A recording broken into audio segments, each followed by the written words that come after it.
Hello friends, welcome back to my YouTube channel.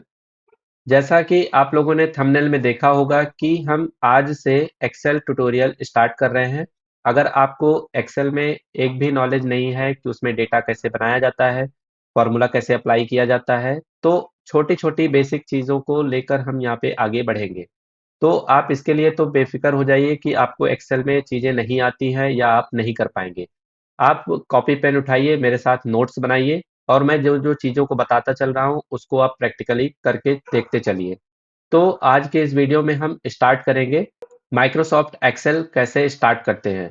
यानी कि अगर हमारे पास कोई भी ऑपरेटिंग सिस्टम होता है, तो उसमें हम एक्सेल को कैसे ओपन करेंगे? तो एक्सेल को ओपन करने के लिए हमारे पास 2 तरीके हैं। पहला तो स्टार्ट बटन पे जाके क्लिक करेंगे, यहाँ पे देखेंगे तो आप स्टार्ट बटन होती है और स्टार्ट बटन पे जब क्लिक करेंगे, तो यहाँ पे लिख के आ रहा है टाइप टू सर्च। यहाँ पे जो भी चीज़ें हमको ढूँढनी है तो उसको यहाँ पे क्या करेंगे सर्च करेंगे। तो यहाँ पे जैसे ही हम लिखेंगे एक्सेल, एक्सेल की स्पेलिंग होती है EXCEL, एक्सेल जैसे ही मैंने टाइप किया यहाँ पे, इसके बाद क्लिक करेंगे तो यहाँ पे देखेंगे तो एक्सेल का ये एक इंटरफेस ओपन होता है और इसमें हम ब्लैंक वर्कबुक पे जब क्लिक करेंगे तो यहाँ पे ये एक्सेल ओपन हो जाएगा। तो ये पहला तरीका था एक्सेल को ओपन करने का। अब यहाँ पे हम ऊपर कोने में जाके यहाँ पे क्या करेंगे क्लोज कर देंगे। अब हम दूसरे तरीके की बात करते हैं कि दूसरे तरीके से माइक्रोसॉफ्ट एक्सेल कैसे ओपन करेंगे। तो यहाँ पे आपके कीबोर्ड में इस तरीके से एक बटन बनी होती है, इसको हम लोग बोलते हैं विंडो की। तो विंडो के साथ जब हम आर प्रेस करेंगे तो इस तरीके से यहाँ पे रन डायलॉग बॉक्स ओपन हो जाएगा और आपको जिस एप्लीकेशन को ओपन करना होगा तो उसका यहाँ पे कमांड हमको एंटर करना पड़ेगा। तो यहाँ पे जैसे हमको ओपन करना है एक्सेल, तो यहाँ पे हम सिंपली टाइप कर देंगे EXCEL। एक्सेल जैसे ही टाइप करेंगे और ओके पे क्लिक करेंगे तो यहाँ पे माइक्रोसॉफ्ट एक्सेल का ये विंडो ओपन हो जाएगा और इसमें देखेंगे तो यहाँ पे लिखा हुआ है ब्लैंक वर्कबुक पे हम क्लिक कर देंगे। तो जब हमारे पास एक्सेल ओपन होके आ जाएगा इस तरीके से, तो इसमें बहुत सारी चीज़ें होती हैं। मतलब यहाँ पे जो एक्सेल हम लोग ने ओपन किया हुआ है, अलग-अलग जगह पे अलग-अलग ऑप्शंस दिए गए हैं। तो उन जगहों के नाम क्या होते हैं, पहले उनको हमको सीखना पड़ेगा। जैसे अगर मान लीजिए हम आपसे कहते हैं कि आप इस सेल में जाके एंटर करिए, तो आपको इस सेल के बारे में जब पता नहीं होगा, तो आप डेटा कैसे एंटर कर पाएँगे? तो सबसे पहले हमको इस एक्सेल के इंटरफ़ेस के बारे में जानना होगा कि कहाँ-कहाँ पे क्या-क्या चीज़ें दिखाई देती हैं। उसके बाद ही हम यहाँ पे कोई भी डेटा बनाना स्टार्ट करेंगे। तो जैसे आपके सामने जब कोई भी एप्लीकेशन ओपन होता है, तो उसमें सबसे ऊपर की जो विंडो का सबसे ऊपर पार्ट होता है, जैसे यहाँ पे देखेंगे आप तो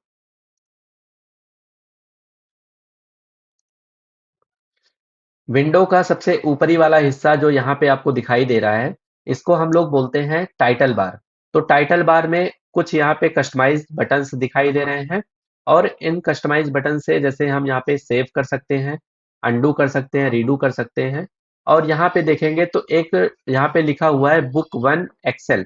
तो इसका मतलब क्या है कि जब भी हम कोई भी नया एक्सेल स्टार्ट करेंगे, तो वहाँ पे लिख के आएगा बुक 1। जब हम इसको किसी नाम से स्टोर कर देंगे, अपने हार्ड ड्राइव में जब सेव कर देंगे, तो वहाँ पे उस नाम से शो करेगा। लेकिन अगर आपने नया एक्सेल ओपन किया हुआ है, नया वर्कबुक बनाया हुआ है, तब वहाँ पे क्या लिख के आएगा बुक 1। फिर उसके बाद राइट साइड में देखेंगे तो यहाँ पे 3 बटन हमारे पास मिलती हैं। एक होती है हमारे पास यहाँ पे मिनिमाइज़, दूसरी होती है मैक्सिमाइज़ और तीसरी होती है क्लोज़। तो ये 3 हमारे पास बटन होती हैं। मिनिमाइज़ से हम क्या करते हैं, किसी भी एप्लीकेशन को टास्क बार, ये हम इसको जो यहाँ पे नीचे विंडो में दिखाई दे रहा है, इसको हम लोग टास्क बार बोलते हैं। यहाँ पे देखेंगे तो ये इसको क्या बोलते हैं, टास्क बार बोलते हैं। तो टास्क बार में ये डेटा हमारा क्या होता है, मिनिमाइज़ हो जाता है।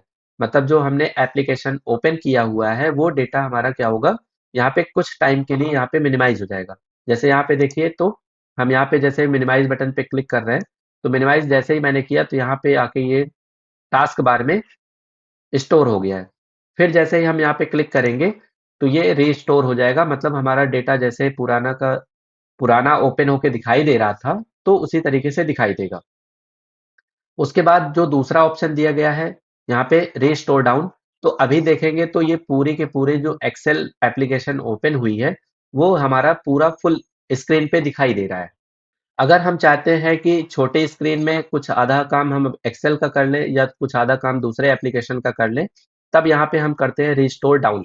जैसे ही हम रिस्टोर डाउन पे क्लिक करेंगे, तो इस तरीके से आप देखेंगे तो ये एप्लीकेशन छोटा हो गया है। और इसमें देखेंगे तो राइट कॉर्नर पे, यहाँ पे राइट कॉर्नर पे जब ले जा रहे हैं कर्सर, तो इस तरीके से एरो बन के आ रही है। तो इस एरो का काम क्या होता है, जब इसको हम प्रेस करके इस तरीके से राइट साइड खींचेंगे या लेफ्ट साइड खींचेंगे, तो इसकी साइज को एडजस्ट कर सकते हैं। इसी तरीके से जब हम नीचे यहाँ पे क्लिक करेंगे, तो यहाँ पे टॉप डाउन करके इस तरीके से एक्सेल के जो एप्लीकेशन का साइज है उसको हम यहाँ पे एडजस्ट कर सकते हैं। ठीक है।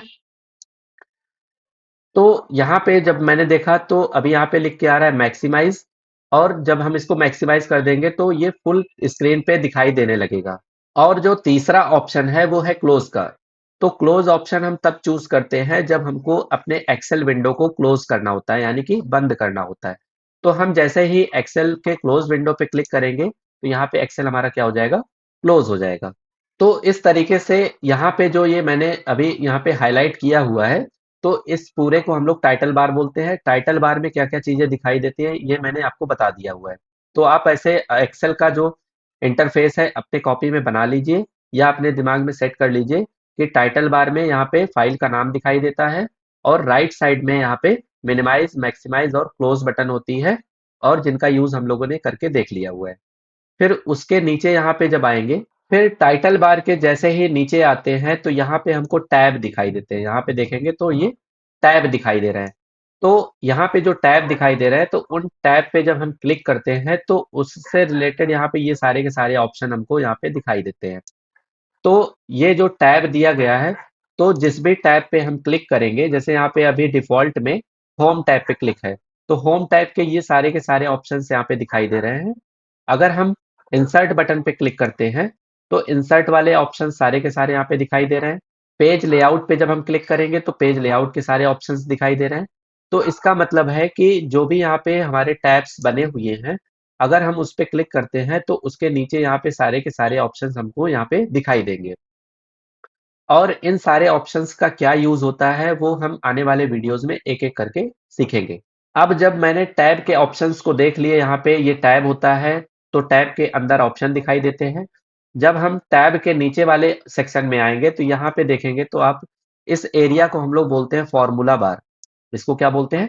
फ़ॉर्मूला बार। फ़ॉर्मूला बार में भी यहाँ पे आपके सेक्शंस डिवाइड होते हैं। जैसे यहाँ पे देखेंगे तो इसको हम लोग बोलते हैं नेम बॉक्स, और यहाँ पे जो एरिया दिखाई दे रहा है, इसको हम लोग बोलते हैं फ़ॉर्मूला बार। तो फ़ॉर्मूला बार पे 2 चीज़ें हैं, एक है हमारा नेम बॉक्स। यहाँ पे नेम बॉक्स में क्या होता है, नेम बॉक्स में क्या होता है कि जब भी हम कहीं भी क्लिक करते हैं इस तरीके से, तो यहाँ पे देखेंगे आप तो यहाँ पे नाम चेंज हो जा रहा है। तो मतलब यहाँ पे जो सेल होती है, किसी भी एक्सेल शीट में जो सेल होती है, तो उस सेल का जो नाम होता है वो कहाँ पे दिखाई देता है, नेम बॉक्स में। देखिए यहाँ पे जैसे लिख के आ रहा है कि यहाँ पे क्या है, ये नेम बॉक्स है। फिर जब यहाँ पे हम लेके जा रहे हैं तो कर्सर पे नीचे देखेंगे तो क्या लिख के आ रहा है, फॉर्मूला बार। मतलब ये हमारा फॉर्मूला बार होता है। जब भी हम किसी सेल में फॉर्मूला लगाते हैं तो वहाँ पे फॉर्मूला बार में दिखाई देता है, और जब हम सेल पे क्लिक करते हैं तो उस सेल का नाम कहाँ पे दिखाई देता है, तो नेम बॉक्स में दिखाई देता है। ये सारी चीजें आपको अगर समझ में आ गई हैं तो एक बार आप लाइक बटन पे क्लिक कर दीजिए। आगे के चीजों को हम देखते हैं क्या क्या है। जैसे यहाँ पे जैसे यहाँ पे देखेंगे तो ये फॉर्मूला बार हो गया। फॉर्मूला बार के जो नीचे यहाँ पे दिखाई दे रहा है ये वाला एरिया, इसको हम लोग बोलते हैं कॉलम। जैसे यहाँ पे देखेंगे तो ये ए कॉलम है पूरा का पूरा, ये बी कॉलम है।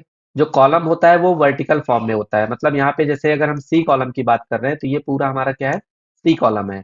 ये हमारा डी कॉलम है, और ई कॉलम है। इस तरीके से यहाँ पे जो वर्टिकल फॉर्म में यहाँ पे आपको दिखाई दे रहे हैं ऊपर नाम, तो यहाँ पे इसको हम बोलेंगे के कॉलम। मतलब हर एक कॉलम का नाम ऊपर यहाँ पे हेडर में दिखाई दे रहा है। और अगर हम जैसे कहते हैं कि आपसे एन कॉलम में जा रहे हैं, तो यानी कि इस कॉलम की पूरे के पूरे की बात कर रहे हैं हम, ठीक है। और यहाँ पे जो ए बी सी डी इस तरीके से लिखा हुआ है, ये हमारा होता है कॉलम का नाम। इसी तरीके से जब यहाँ पे देखेंगे तो यहाँ पे लेफ्ट साइड में यहाँ पे लिखा हुआ है 1 2 3 4 5, इस तरीके से यहाँ पे कुछ नंबर्स लिखे हुए हैं। तो इन नंबर्स को हम लोग बोलते हैं रो। जैसे यहाँ पे अगर हम इस वाले रो की बात करें, तो यहाँ पे जो थर्ड वाली रो है, ये इस तरीके से पूरी की पूरी यहाँ पे सेलेक्ट होके दिखाई दे रही है। इसी तरीके से अगर हम 7th वाली रो को सेलेक्ट करेंगे तो इस तरीके से यहाँ पे आएगी, ठीक है? तो वर्टिकल फॉर्म में जो चीज़ें हमको दिखाई दे रही हैं, उसको हम बोलते हैं कॉलम, और जो यहाँ पे हॉरिज़ॉन्टल फॉर्म में दिखाई दे रही है, उसको हम लोग बोलते हैं रो, ठीक है? तो जब भी आपसे हम कभी बोलेंगे कि यहाँ पे जी वाले कॉलम पे जाइए, तो आप ये जी वाले कॉलम की बात इस तरीके से देखेंगे।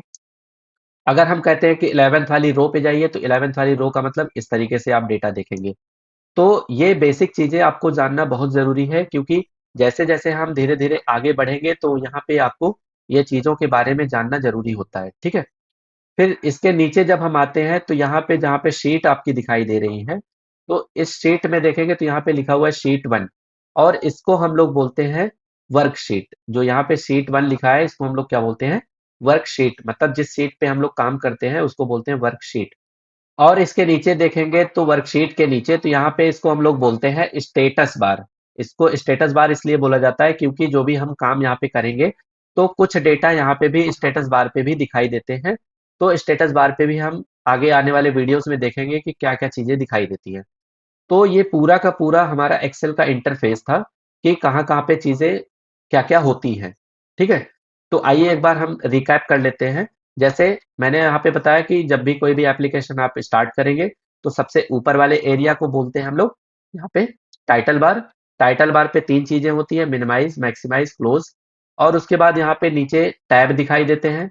जब आपसे हम बोलेंगे कि डेटा टैब पे जाना है, तो यहाँ पे आप डेटा टैब पे क्लिक करेंगे। और जब भी हम जिस टैब पे क्लिक करते हैं, तो उसी टैब के ही यहाँ पे सारे ऑप्शंस दिखाई देते हैं। पेज लेआउट पे क्लिक किया तो पेज लेआउट के सारे ऑप्शन दिखाई दे रहे हैं। होम टैब पे क्लिक किया तो होम टैब के ऑप्शन दिखाई दे रहे हैं, ठीक है? और उसके बाद यहाँ पे मैंने बताया कि ये फ़ॉर्मूला बार होता है। फ़ॉर्मूला बार में लेफ्ट साइड में यहाँ पे नेम बॉक्स होता है, और राइट साइड में ये हमारा होता है फ़ॉर्मूला बार। जो भी हम फ़ॉर्मूला लगाएँगे तो वहाँ पे फ़ॉर्मूला में दिखाई देगा। और उसके जस्ट नीचे देखेंगे तो यहाँ पे ये सारे के सारे कॉलम्स होते हैं, जो एबीसीडी से डिनोट किए जा रहे हैं। जैसे यहाँ पे देखेंगे तो बी वाले पे जब हम क्लिक कर रहे हैं, तो इस तरीके से पूरा का पूरा कॉलम सेलेक्ट हो जा रहा है। और यहाँ पे एच वाले कॉलम पे क्लिक कर रहे हैं, तो ये एरो नीचे की तरफ दिखा रहा है। इसका मतलब हम एक कॉलम को सेलेक्ट कर सकते हैं। इसी तरीके से जब हम रो के पास लेके आ रहे हैं अपना कर्सर, तो यहाँ पे ये एरो बन के आ रही है, तो इसका मतलब है राइट डायरेक्शन में पूरी की पूरी रो को सेलेक्ट करेगा। इसी तरीके से हम जब 13 वाले पे क्लिक कर रहे हैं, तो यहाँ पे ये क्या कर रहा है, पूरे 13 वाली रो को सेलेक्ट कर रहा है। तो यानी कि जब हम कॉलम के हेडर पे यहाँ पे आके क्लिक करेंगे, तो पूरा कॉलम सेलेक्ट हो जाएगा, और रो के हेडर पे आके यहाँ पे क्लिक करेंगे तो ये पूरी की पूरी रो सेलेक्ट कर देगा। ठीक है, तो आज के वीडियो में मैंने इतनी सारी चीज़ों को देखा हुआ है, और आप अपने कॉपी में नोट करके रखिए, और इसको रिकैप करते रहिए कि यहाँ पे क्या-क्या चीज़ों को क्या बोला जाता है। देखिए, कभी भी हम किसी भी चीज़ को जब स्टार्ट करते हैं, तो स्टार्ट करने के लिए हमको बेसिक नॉलेज बहुत ज़रूरी होती है। अगर आपको बेसिक कॉन्सेप्ट नहीं क्लियर होगा, तो आने वाले वीडियोज़ में जब आप चीज़ों को देखेंगे, तो वहाँ पे थोड़ा क्लैरिटी आपको कम होगी। तो वीडियो में समझ में चीज़ें आना बंद हो जाएँगी। तो इसलिए मैंने यहाँ पे बेसिक जो चीज़ें आपको बताई हुई हैं, उसको आप अपने दिमाग में सेट कर लीजिए। चलिए मिलते हैं नेक्स्ट वीडियो में, और वहाँ पे कौन-कौन से चीज़ें होती हैं, कैसे सेल में डेटा एंटर किया जाता है, उसके बारे में हम देखेंगे।